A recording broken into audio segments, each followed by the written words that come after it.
ನಮಸ್ಕಾರ ಸ್ನೇಹಿತರೆ, ಎಲ್ಲರಿಗೂ ಮಾನು ಮನೋಜ್ ಕನ್ನಡ ಯೂಟ್ಯೂಬ್ ಚಾನಲ್ಗೆ ಸ್ವಾಗತ. ಓಂ ಶ್ರೀ ರಾಘವೇಂದ್ರಾಯ ನಮಃ.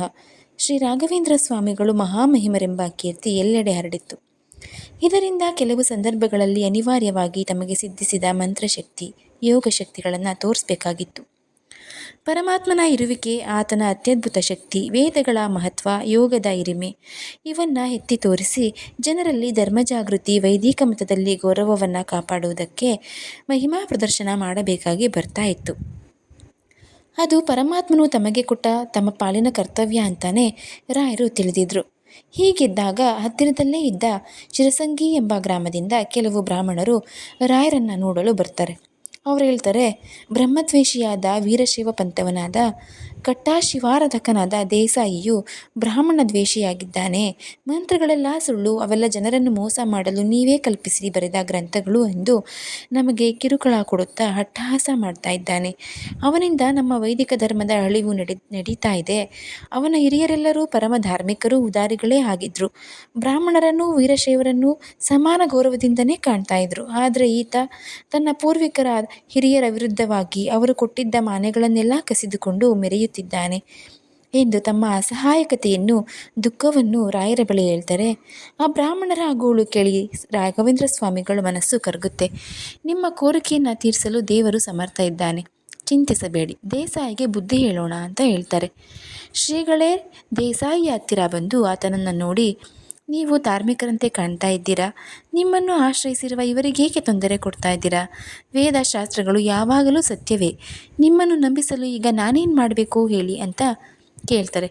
ಆಗ ದೇಸಾಯಿ ಪರೀಕ್ಷಿಸುವುದಕ್ಕಾಗಿ ಒಂದು ಹಳೆಯ ಒನಕೆಯನ್ನು ತಂದು ಗುರುಗಳ ಮುಂದೆ ಇಟ್ಟು ಹೇಳ್ತಾನೆ, ಈ ಒನಕೆಯನ್ನು ಚಿಗುರಿಸುವಂತೆ ಮಾಡಿ ಅಂತ ಭಕ್ತಿ ಇರುವನ ಹಾಗೆ ನಟಿಸಿ ಹೇಳ್ತಾನೆ.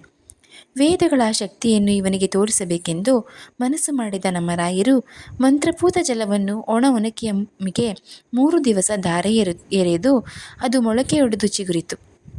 4ನೆಯ ದಿನ ಹಲಸಿನ ಎಲೆಗಳು ಕಂಡವು. 5, 6ನೆಯ ದಿನಗಳಲ್ಲಿ ಸಣ್ಣ ಸಣ್ಣ ಕಾಯಿಗಳೇ ಕಂಡುಬಂದವು. ಮಂತ್ರಗಳಿಗೆ ಶಕ್ತಿ ಇದೆ ಎಂಬ ಸತ್ಯವನ್ನು ಕಣ್ಣಾರೆ ನೋಡಿ ದಿಗ್ಭ್ರಾಂತನಾದ ದೇಸಾಯಿಯು, ಸ್ವಾಮಿ, ತಾವು ಮಹಾತ್ಮರು, ಮಂತ್ರಗಳ ಬಗ್ಗೆ ನನ್ನ ತಪ್ಪು ಕಲ್ಪನೆಯನ್ನು ಹೋಗಲಾಡಿಸಿದಿರಿ.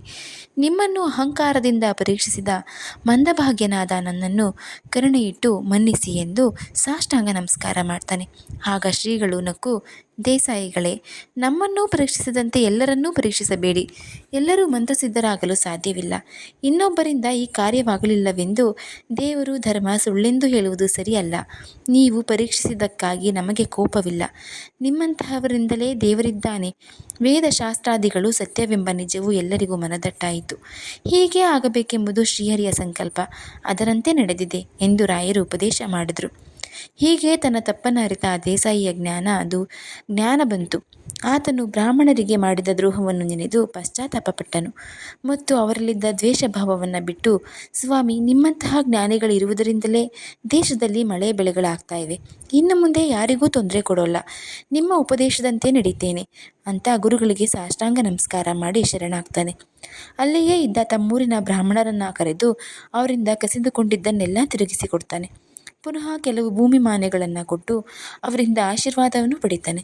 ಮುಂದೇನು ಎಂದು ದಾರಿ ಕಾಣದೆ ಚಿಂತೆಯಿಂದ ಕೊರಗುತ್ತಿದ್ದ ಬ್ರಾಹ್ಮಣರೆಲ್ಲರೂ ರಾಘವೇಂದ್ರ ಸ್ವಾಮಿಗಳ ಮಹಿಮೆಯಿಂದ ನೆಮ್ಮದಿಯಿಂದ ನಿರಾಳವಾಗಿ ಉಸಿರಾಡುವ ಹಾಗೆ ಆಗುತ್ತೆ. ವೇದಶಾಸ್ತ್ರಗಳಿಗೆ ಎಲ್ಲರೂ ಗೌರವ ಕೊಡೋ ಹಾಗಾಗುತ್ತೆ. ಗುರುಗಳ ಅದ್ಭುತ ಮಹಿಮೆ ಎಲ್ಲ ಆ ಕಡೆನೂ ಹರಡುತ್ತೆ. ಒಣಗಿದ ಹಳೆ ಒನಕೆ ಚಿಗುರುವುದುಂಟೆ? ಇದು ಯಾರಿಂದ ಸಾಧ್ಯ? ನಮ್ಮ ರಾಯರಿಂದ ತಾನೆ. ರಾಯರ ಮಹಿಮೆ ಅಪಾರವಾದದ್ದು ಸ್ನೇಹಿತರೆ.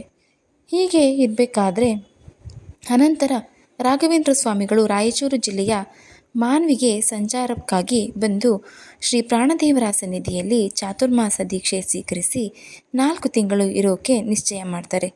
ದಲಿತ ಒಬ್ಬ ಶ್ರೀಗಳ ಕುಶಲ ಪ್ರಶ್ನೆ ಮಾಡಲು ಬರ್ತಾನೆ. ಆತನು ಪೂರ್ವಜನ್ಮದಲ್ಲಿ ತಾವು ವ್ಯಾಸರಾಜರಾಗಿದ್ದಾಗ ಯಮದೇವರ ಅಂಶದಿಂದ ಕನಕದಾಸನಾಗಿದ್ದವನೇ ಈ ದಲಿತ ಎಂದು ಪೂರ್ವ ಇತಿಹಾಸವನ್ನು ತಮ್ಮ ದಿವ್ಯ ದೃಷ್ಟಿಯಿಂದ ರಾಘವೇಂದ್ರ ಸ್ವಾಮಿಗಳು ತಿಳಿದರು. ಇದೇನೋ ಕನಕ, ನಿನ್ನ ಅವಸ್ಥೆ ಸರಿ, ಶ್ರೀ ಮೂಲರಾಮನ ಸೇವೆಗಾಗಿ ಏನಾದರೂ ತಾ ಅಂತ ಹೇಳ್ತಾರೆ. ಆತನು ಸಾಸಿವೆಯನ್ನು ಭಕ್ತಿಯಿಂದ ಕೊಡ್ತಾನೆ. ಆಗ ಚಾತುರ್ಮಾಸ ಕಾಲವಾದ್ದರಿಂದ ಸಾಸಿವೆ ರಥಕ್ಕೆ ಬರದಿದ್ದರೂ ಆತನ ಮೇಲೆ ಅನುಗ್ರಹ ಮಾಡುವ ಇಚ್ಛೆಯಿಂದ ಆತನ ನೆನಪಿಗಾಗಿ ಗುರುಗಳು ಸಾಸಿವೆಯನ್ನು ಅಡುಗೆಯಲ್ಲಿ ಉಪಯೋಗಿಸುವಂತೆ ಅಪ್ಪಣೆ ಮಾಡ್ತಾರೆ ಮತ್ತು ಅದನ್ನು ಮೂಲರಾಮನಿಗೆ ಅರ್ಪಿಸ್ತಾರೆ. ಅಂದು ಭಕ್ತಶೇಷವಾದ ಪ್ರಸಾದವನ್ನು ಗುರುಗಳು ಕನಕನಿಗೆ ಕಳುಹಿಸ್ತಾರೆ. ಹೊರಗೆ ಕಟ್ಟೆಯ ಮೇಲೆ ಕುಳಿತು ಪ್ರಸಾದ ಸ್ವೀಕರಿಸಿದ ದಲಿತನು, ಸ್ವಾಮಿ, ನೀವು ಕಳಿಸಿದ ಪ್ರಸಾದದಿಂದ ನನ್ನ ಕರ್ಮಗಳೆಲ್ಲ ಕಳೆದವು, ನಾನು ಧನ್ಯನಾದೆ, ನನಗೆ ಸದ್ಗತಿಯಾಗುವಂತೆ ಅಪ್ಪಣೆ ಕೊಡಿ ಅಂತ ಗುರುಗಳನ್ನು ಕೇಳ್ತಾನೆ. ಪರಮಪಾವನ ಸ್ವರೂಪವನ್ನು ಮನದಣಿಯೇ ನೋಡುತ್ತಾ ಹರಿಧ್ಯಾನ ಮಾಡುತ್ತಾ ದೇಹವನ್ನು ಆ ಬಡ ದಲಿತನು ತ್ಯಜಿಸ್ತಾನೆ. ಶ್ರೀಗಳವರು ಪೂರ್ವಜನ್ಮದಲ್ಲಿ ವ್ಯಾಸರಾಜರಾಗಿದ್ದಾಗ ಸಾಕ್ಷಾತ್ ಯಮನ ಅಂಶದಿಂದ ಅವತರಿಸಿದ ಕನಕದಾಸನ ಜೊತೆ ನಡೆಸಿದ ಅನೇಕ ಪ್ರಸಂಗಗಳನ್ನು ನೆನಪಿಸಿಕೊಳ್ಳುತ್ತಾ ಪರಧ್ಯಾನದಲ್ಲಿದ್ದಾಗ ಆಕಾಶದಲ್ಲಿ ಘಂಟಾನಾದ ಧ್ವನಿ ಕೇಳಿ ಎಲ್ಲರೂ ತಲೆ ಎತ್ತಿ ನೋಡ್ತಾರೆ. ಕನಕನು ದೇವ ವಿಮಾನದಲ್ಲಿ ದಿವ್ಯ ವಸ್ತ್ರಾಭರಣಗಳನ್ನು ಧರಿಸಿ ವೈಕುಂಠಪುರಿಗೆ ಹೋಗ್ತಾ ಇರ್ತಾನೆ ಮತ್ತು ಆತನು ರಾಘವೇಂದ್ರ ಸ್ವಾಮಿಗಳಿಗೆ ನಮಿಸ್ತಾ ಇರ್ತಾನೆ. ಆತ ಹೋಗುವುದನ್ನು ನೋಡುತ್ತಿದ್ದ ಎಲ್ಲರೂ ಗುರುಗಳು ಚಿತ್ರದುರ್ಗದಲ್ಲಿ ವೆಂಕಣ್ಣನಿಗೆ ಮೋಕ್ಷವನ್ನು ಕರುಣಿಸಿದ ಪ್ರಸಂಗವನ್ನೇ ನೆನೆಸ್ಕೊಳ್ತಾರೆ. ನಿಮಗೂ ಆ ಪ್ರಸಂಗ ನೆನಪಿಗೆ ಬಂತಾ? ಆ ಸಂಚಿಕೆ ನೋಡಿಲ್ಲ ಅಂದರೆ ದಯವಿಟ್ಟು ಹೋಗಿ ನೋಡ್ಕೊಂಡು ಬನ್ನಿ. ಇಲ್ಲಿ ಅಂತ್ಯಜನನಾಗಿದ್ದ ಕನಕದಾಸರ ಭಾಗ್ಯವನ್ನು, ಶ್ರೀ ಗುರುಗಳ ತಪಶಕ್ತಿ, ವಿಶಾಲ ಹೃದಯ, ಭಕ್ತ ವಾತ್ಸಲ್ಯಗಳನ್ನು ಕೊಂಡಾಡ್ತಾರೆ ಜನಗಳು. ಆ ಕನಕನ ನೆನಪಿಗಾಗಿ ಶ್ರೀಮಠದಲ್ಲಿ ಚಾತುರ್ಮಾಸದಲ್ಲಿ ಸಾಸಿವೆ ಉಪಯೋಗಿಸಲು ಶ್ರೀಗಳು ಸಂಪ್ರದಾಯ ಮಾಡ್ತಾರೆ. ನಂತರ ಶ್ರೀಗಳು ಹೈದರಾಬಾದಿನ ಕಡೆ ಸಂಚಾರ ಹೊರಡ್ತಾರೆ. ಕೃಷ್ಣಾ ನದಿ ಗಡ್ಡೆಯ ಜಿತಾಮಿತ್ರರಲ್ಲಿ 4 ದಿನ ಇದ್ದು ಗೋನದ ವೃಕ್ಷದಲ್ಲಿರುವ ಪೂರ್ವಿಕರಾದ ಶ್ರೀ ಜಿತಾಮಿತ್ರ ತೀರ್ಥ ಗುರುಗಳ ಮೇಲೆ ಶ್ರೀ ಮೂಲರಾಮರನ್ನು ಇಟ್ಟು ಪೂಜಿಸುವ ಮೂಲಕ ಸಂತೋಷ ಪಡ್ತಾರೆ.